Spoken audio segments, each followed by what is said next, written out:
Drapeaux de partis politiques, banderoles arborées, principales artères de la ville prises d'assaut, l'ambiance était de grand jour ce vendredi 23 juin 2023 à Kananga, dans le Kasaï central.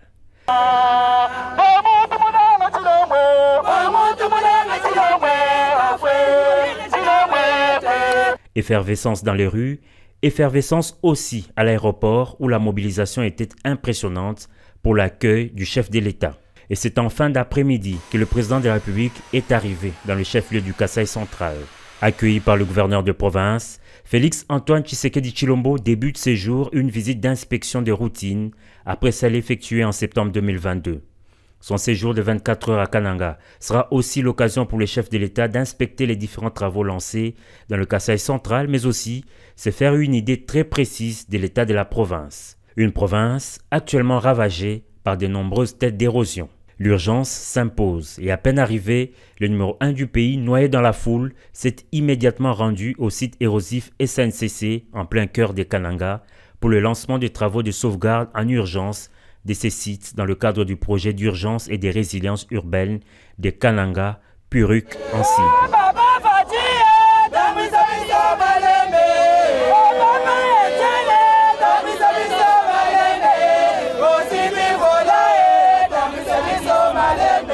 Ici, les têtes d'érosion menacent la voie ferrée, mais aussi la route nationale numéro 1.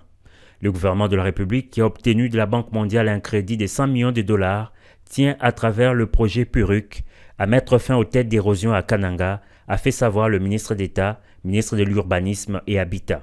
Et de façon succincte, le directeur provincial de l'Office de voirie et drainage OVD a présenté les activités qui seront réalisées dans le cadre de ce projet d'urgence. Ces travaux en soi constituera à la construction de collecteurs, la stabilisation des talus, ainsi qu'à la plantation des espèces végétales.